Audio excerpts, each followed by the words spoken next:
जो सुमिरत सिद्धि होई गणनायक करिवर बदन करहूँ अनुग्रह सोई बुद्धि राशि सगन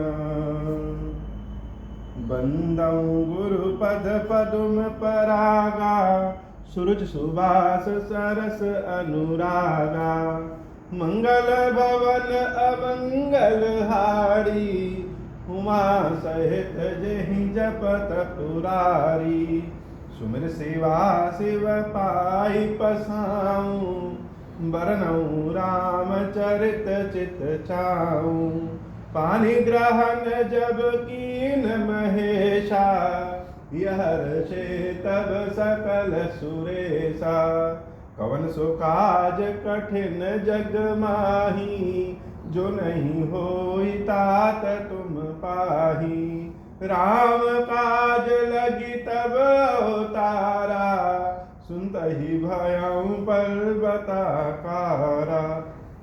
हे महादेव, इस जगत में बस जीवन बाबा ना कोई कार्य कठिन नहीं होगा संभव है, सारे कार्य संभव संभव होते हैं बाबा, अगर आपकी कृपा हो जाए। कथा बड़ी ही सुंदर चल रही है। संपूर्ण कथा सुनने के बाद पार्वती माता की उत्कंठा और बढ़ गई और भगवान शंकर की बारंबार प्रशंसा कर रहे हैं कि हे प्रभु, आपने शंकर जी, आपने राम कथा तो मुक्ति देने वाली है ही है, लेकिन जब राम कथा आपके मुख से निकलती है तो आपका मुख चंद्रमा और उनसे निकलने वाली कथा अमृत के समान। शिव जी के मुख से निकला राम साक्षात परम ब्रह्म है। राम तो परम ब्रह्म है ही। माता बड़ी आनंद में आती है और उनको और सुनने की इच्छा होती है, तो माता ने प्रश्न किया कि ये काकभुसुंडी कौन है। भगवान ने बताया कि काकभुसुंडी जी की ही कथा हमने, जो काकभुसुंडी ने गरुड़ को सुनाया था, वही कथा हमने तुमको सुनाया। अब बड़ी भारी दुविधा यह है कि ज्ञानी से ज्ञानी मनुष्य भी भक्ति नहीं प्राप्त कर पाता है, तो यह मुर्दा खाने वाला, जूठन खाने वाला कौवे के शरीर में राम जी की भक्ति उनको कैसे प्राप्त होगी? यह तो बड़ा संदेह की बात है। माता प्रश्न करती है और बार बार भगवान शंकर से विनती करती है, प्रणाम करती है कि हमको इसके बारे में बताइए। राम परायण ज्ञान रत गुनागार मति धीर नाथ कहूं के ही कारण पायऊ काक शरीर।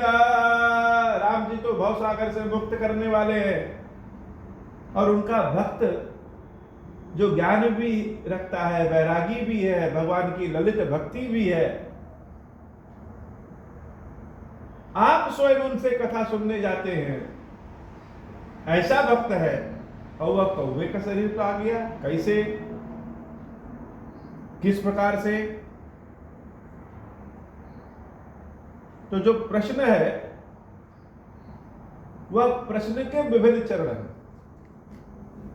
पार्वती मैया बड़ी ज्ञानी है, सीधा सपाट प्रश्न नहीं करती हैं, तो उनके प्रश्न से शंकर जी बच के निकल जाए नहीं, कुछ चीज छुपा ले जाए वह भी नहीं। तो यह तो हमको जानना है कि इतना बड़ा भक्त कौवे का शरीर कैसे प्राप्त किया।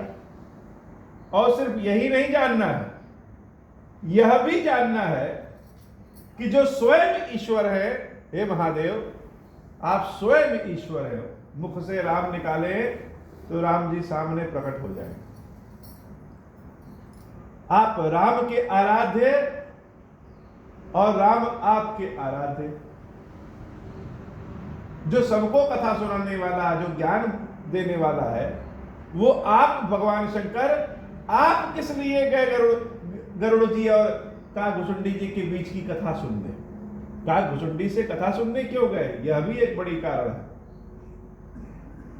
और तो और गरुड़ तो स्वयं बहुत बड़े ज्ञानी, भगवान विष्णु के वाहन, भगवान विष्णु के सेवक।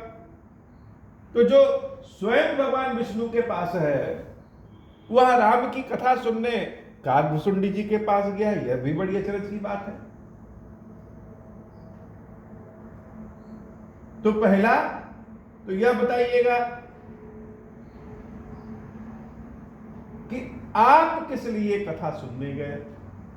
दूसरा यह बताइएगा कि गरुड़ महाराज किस लिए कथा सुनने गए। और साथ ही यह भी बताइएगा कि किस विधि से गरुड़ और काकभुसुंडी जी के बीच में संवाद हुआ। और साथ ही साथ महाज्ञानी महाभक्त काकभुसुंडी जी कौवे का शरीर क्यों प्राप्त। चारों ओर से चौबंद प्रश्न से रास्ता बंद कर दिया। महादेव बड़े आनंद में है। महादेव जी से कोई प्रश्न राम के बारे में पूछ दे, और प्रश्न राम के अस्तित्व के बारे में नहीं, प्रश्न राम की कथा के बारे में, राम की महिमा के बारे में पूछ दे, तो बाबा जैसे लगता है कि गंगा नहा लिए हैं, गदगद हो जाते हैं।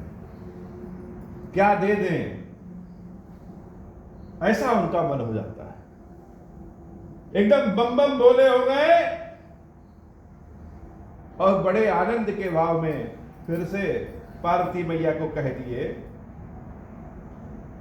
धन्य सती पावन मति तोरी, रघुपति चरण प्रीति नहीं थोरी, सुनहु परम पुनीत इतिहासा, जो सुनी सकल लोक भ्रम नासा। कैसी है मति हे पार्वती, बड़ी तुम धन्य हो, बहुत धन्य हो, और तुम्हारी मति, तुम्हारी सोच, तुम्हारी बुद्धि और भी धन्य। तुम्हारे हृदय में भगवान श्री रामचंद्र जी के चरणों की प्रीति कम नहीं और बढ़ती जा रही है। इसलिए हम तुमको सुना रहे हैं क्या, सुनहु परम पुनीत इतिहास। बड़ी अचरज की बात है। इतिहास का मतलब कि जो बीत जाए, और पुनीत का मतलब जो नया हो। तो जो बीत गया है और जो नया है, यह दोनों संभव कैसे है? क्योंकि भगवान नित्य है, इसलिए उनकी कथा भी नित्य है। जो बीत गया है वह बीत गया है, और यही जो बीता है वही आने वाला है। जैसे आज शुक्रवार है, तो हम कहें कि सोमवार बीत गया है कि सोमवार आने वाला है। तो सोमवार बीत भी गया है और सोमवार आने वाला भी है। यही रहस्य इस कथा में है। काकभुसुंडी जी ने जो संपूर्ण ब्रह्मांड की विवेचना की, जो आंखों देखा हाल बताया, वह अन्यत्र कहीं नहीं। इसलिए देवी तुम धन्य हो। और तो और सुनी सकल लोक भ्रम नाश। हम यहां इत्र सेंट अगर किसी पे छिड़कें तो अगल बगल भी खुशबू हो जाएगी। अभी घी में पूड़ी तले तो चारों ओर खुशबू फैल जाए। तो भगवान की कथा ऐसी है जो सुनने वाला और सुनाने वाला दोनों को आनंद प्रदान करती है। लेकिन एन केन प्रकारण अगल बगल से गुजरने वाले के भी कान में अगर चली जाए और थोड़ा सा चित्त उनका, ध्यान उनका कथा में लग जाए, तो उनके लिए भी कल्याणकारी हो जाती है। इसलिए हे देवी पार्वती, तुम बहुत धन्य हो। उपजई राम चरण विश्वासा, भवनिधि तर नर बिनहि प्रयासा। इस राम कथा को सुनने के बाद, काकभुसुंडी जी वाले प्रकरण को सुनने के बाद, जो ध्यान से सुनता है उसके हृदय में उपजई राम चरण विश्वासा, राम जी के चरणों के प्रति विश्वास उपज जाता है। और जब विश्वास उपज जाएगा, भवनिधि तर नर बिनहि प्रयास, भवसागर से आनंद पूर्वक पुण्यों का निधि इकट्ठा करते हुए पार हो जाएगा। और हे देवी ऐसे ही प्रश्न विहंगपति की निकाग सन जाई। जो जो प्रश्न आपने हमसे किया ऐसे ही गरुड़ जी महाराज भी जाकर के उस काग भुसुंडी से यही प्रश्न किए। सो सब सादर कहूं, भगवान शंकर कह रहे हैं वह सब मैं सादर पूर्वक बड़े प्रेम के साथ साथ बड़े आदर सादर पूर्वक कह रहा हूं। सुनहु उमा मन लाई। इसलिए मन को लगा करके देवी सुनिए, मन को बार बार लगाना पड़ता है। देवी पार्वती जैसा सिद्ध जो जगदम्बा है और भगवान शंकर जैसा सिद्ध जो स्वयं ईश्वर है, ब्रह्म है, उनको भी कहना पड़ रहा है कि हे देवी मन लगा के सुनहु उमा मन लाई। क्योंकि मन चंचल है, कब कहां भटक जाए कोई पता नहीं। और सुनाने वाला का जो भाव है, जब तक मन नहीं लगाएंगे तो उस भाव से सुन नहीं पाएंगे। इसलिए देवी राम जी की कथा में भटकाव बहुत हो जाता है। जैसे ऋषि मुनि तपस्या करने बैठते हैं तो देवराज इंद्र आदि देवता आदि राक्षस आदि अनेक विघ्न डालते हैं, भय का, लालच का, हर चीज का, कि भंग हो जाए यह तपस्या। क्या पता तपस्या पूरा होने के बाद इंद्रासन ही कोई मांग ले। उसी तरह राम कथा जब सुनाया जाता है, इतना पुण्य अर्जित होने लगता है सुनाने वाले को भी, सुनने वाले को, कि कोई ना कोई मन इधर उधर डूबने लगे, जाने लगे। इसलिए सुनहु उमा मन लाई, मन को लगा करके सुनिए, चारों ओर से मन को खींच करके राम कथा सुनिए। अब पहले प्रश्न का उत्तर मैं दे रहा हूं कि हम किस प्रकार से काग भुसुंडी से कथा सुने। भगवान बड़ा सुंदर उत्तर देते हैं। मैं जिमि कथा सुनी भव मोचनी, सो प्रसंग सुन सुमुख सुलोचनी। अब कैसी कथा है? जो चीज हम अपने अनुभव से सीखते हैं उसका ज्ञान ही दुर्लभ है। महसूस कर सकते हैं अपने अनुभव से। कोई दवा हम खाएं और वो दवा हमको सूट कर जाए, शरीर में लग जाए, तो हम सबको बता सकते हैं कि इसको खाइए। हम स्वयं फायदा प्राप्त किए हैं तो आपको भी फायदा मिलेगा। तो भगवान शंकर क्या कह रहे हैं? मैं जिमि कथा सुनी भव मोचनी। कौन सी कथा, कैसी कथा है ये? भव मोचनी, संकट को दूर करने वाली कथा है, अशांति क्लेश को दूर करने वाली कथा है, माया मोह को दूर करने वाली कथा है, भगवान से मिलाने वाली कथा है। कौन सी कथा? राम कथा भव मोचनी है। इस भव सागर के सारे कष्ट को दूर कर देती। क्यों? क्योंकि मेरे सारे कष्ट इस राम कथा से ही दूर हुए हैं। तो शायद आपको ध्यान होगा देवी, प्रथम दक्ष गृह तव अवतारा, सती नाम तब रहा तुम्हारा। दक्ष जग तब भा अपमाना, तुम अति क्रोध तजे तब प्राणा। मम अनुचरण कीन मखबंगा, जानहु तुम सो सकल प्रसंगा। तब अति सोच भयउ मन मोरे, दुखी भयउ वियोग प्रिय तोरे। जब इसके पहले आपका पहला जन्म था, सती के रूप में आप आई थी, तो आपके पिता दक्ष महाराज ने यज्ञ किया। मेरे मना करने के बाद भी आप यज्ञ में गई, और वहां जब मेरा अपमान हुआ तो आपने तुम अति क्रोध तजे तब प्राणा, बड़े क्रोध में आकर के अपने प्राणों का त्याग कर दिया।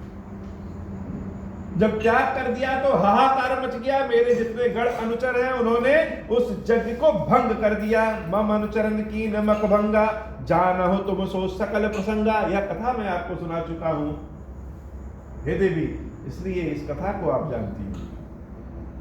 उसके बाद क्या हुआ? तब अति सोच भयउ मन मोरे। तब हमारे मन में बड़ा सोच हो गया, बड़ा दुख हो गया। दुखी भयं वियोग प्रिय तोरे। भगवान शंकर अपने वियोग के, अपने दुख को बता रहे हैं कि हे देवी, जितने दिन आप हमारे जीवन में रहेंगी उतने दिन हमने बड़ा कष्ट झेला, बहुत कष्ट झेला, कहीं भी शांति नहीं मिलती। सुंदर बन गिरि सरित तड़ागा, कौतुक देखत फिर बेरागा। इधर उधर पागलों की भांति हम जाते थे, सुंदर पर्वत को देखते थे, वन को, नदियों को, तालाबों को आंख खोल खोल करके देखते रहते थे। यह सब क्या है? यह सारा संसार मिथ्या हो गया, और सारा संसार जिसके कारण अच्छा लगता था वह सती तो अब मेरे साथ नहीं रही। बार बार एकदम से परेशान होकर के हम चारों ओर घूमते थे। कौतुक देखत फिरऊं बैरागा, एकदम बैरागी भाव से इधर उधर पृथ्वी पे टहलने लगे। जितने दिन माता सती भगवान शंकर के पास नहीं थी, भगवान शंकर बेसुधों की भांति इधर उधर भटकते रहते, न कोई उनके पास जाने वाला था, न कोई मांगने वाला था। स्वयं श्री विहीन हो गए शंकर। ऐसे जो श्री विहीन हो जाता है उसकी गति ऐसी हो जाती है। भगवान शंकर बता रहे हैं कि जब शक्ति न रहे तो क्या होता है। तो बड़ा कष्ट झेला। गिर सुमेर उत्तर दिशि दूरी, नील सैल एक सुंदर भूरी। तो टहलते टहलते उत्तर दिशा में एक नील पर्वत है, बड़ा सुंदर पर्वत है। तासु कनक में शिखर सुहाए, चारि चारु मोरे मन भाए। तिन पर एक एक बिटप विशाला, बटपी पर पाकरी रसाला। सैलो परिसर सुंदर सोहा, मनि सोपान देखी मन मोहा। मंगल भवन अमंगल हारी, उमा सहित जहि जपत पुरारी। मंगल भवन अमंगल हारी, उमा सहित जहि जपत पुरारी। शीतल अमल मधुर जल, जलज विपुल बहुरंगा। कूजत कलरव हांस गण, गुंजत मंजुल भृंगा। मंगल भवन अमंगल हारी, उमा सहित जहि जपत पुरारी। मंगल भवन अमंगल हारी, उमा सहित जहि जपत पुरारी। जिस काम नर सुनहि जे गावहि, सुख संपत्ति नाना विधि पावहि। जिस काम नर सुनहि जे गावहि, सुख संपत्ति नाना विधि पावहि। जो इच्छा करिहउँ मन माही, हरि प्रसाद कछु दुर्लभ नाही। मंगल भवन अमंगल हारी, उमा सहित जहि जपत पुरारी। बोले श्री खीरेश्वर महादेव जी, खीरेश्वरी मैया जी की सदाही जय हो। बाबा आज की बता रही, अब हो प्रसन्न प्रभु मोह पर, नाथ दीन पर नेहु। निज पद भगति देहु प्रभु, पुनि दूसर वर देहु। तब माया वश जीव जड़, संतत फिरहि भुलाना। हम पर क्रोध न करिय प्रभु, कृपा सिंधु भगवान। शंकर दीन दयाल, अब हम पर हों कृपाला। साप अनुग्रह होई जहि विधि, नाथ थोरहि काला। दीन दयाल विरुद्ध संभारी, हरहु नाथ मम संकट भारी। जह विधि होई नाथ हित मोरा, करहु सुबेग जानि दास मैं तोरा। राम राज बैठे त्रैलोका, हर्षित भय गए सब शोका। मंगल भवन अमंगल हारी, उमा सहित जहि जपत पुरारी। बोल श्री खीरेश्वर महादेव जी, खीरेश्वरी मैया जी की सदाही जय हो।